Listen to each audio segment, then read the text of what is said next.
झीरम के 10वीं बरसी पे मैं सभी शहीदों को श्रद्धापूर्वक याद करते हुए उन्हें श्रद्धांजलि अर्पित करता हूँ। जहाँ तक सवाल है जांच का और जांच की प्रगति का, आपको स्पष्ट मालूम है कि उस दौर में प्रधानमंत्री मनमोहन सिंह जी ने एनआईए का गठन किया। एनआईए सर्वोच्च संस्था है जो ऐसे जांच के लिए उपयुक्त होता है और मनमोहन सिंह जी ने सही किया।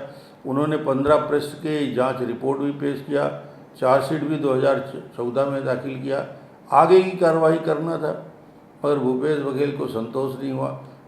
उस जांच को आगे बढ़ाने के लिए हमने प्रशांत मिश्रा की अध्यक्षता में एक जांच कमेटी बनाई। उनका भी रिपोर्ट गवर्नर के पास प्रस्तुत किया, मगर भूपेश बघेल ने 2 सदस्यीय फिर समिति का गठन किया जिसमें जस्टिस सतीश अग्निहोत्री की अध्यक्षता में बनाया।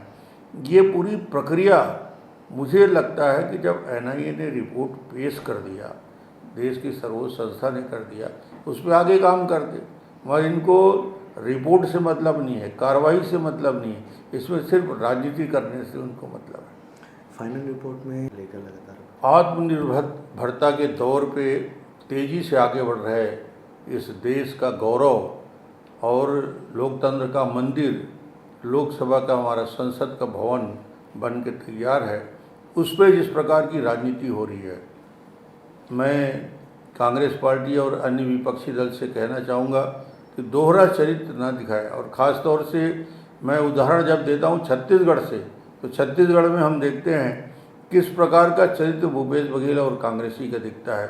सोनिया गांधी को बुलाया, राहुल गांधी को बुलाया, भूपेश बघेल खुद थे और सबकी उपस्थिति में छत्तीसगढ़ के विधानसभा का उन्होंने भूमि पूजन किया।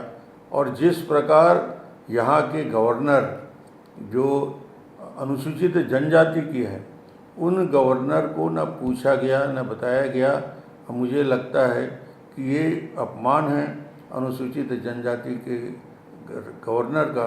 और आज जब भारतीय जनता पार्टी ने इस देश के सर्वोच्च स्थान पे सर्वोच्च सम्मान अनुसूचित जनजाति की महिला द्रौपदी मुर्मू जी को दिया, तो उनको ये पच नहीं रहा है।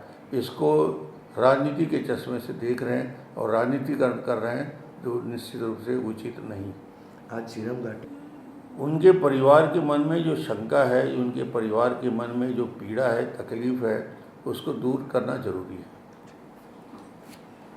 एक बार एनआईए की पूरी रिपोर्ट सामने आए, उनमें किए गए कार्रवाई का एक एक चरण के डिस्कशन हो, इन सारी बातों में चर्चा हो सकती है। भूपेश बघेल लगातार नई जांच आयोग काम कर रही है, उस पर कोई रोक नहीं है।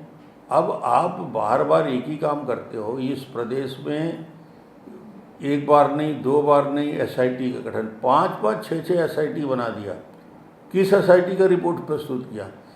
राजनीतिक दृष्टि से लोगों को दिग्भ्रमित करने के लिए जब एसआईटी का गठन होता है तो उसका निश्चित रूप से उसका यही हश्र होता है। चमेंद्र कर्मा ने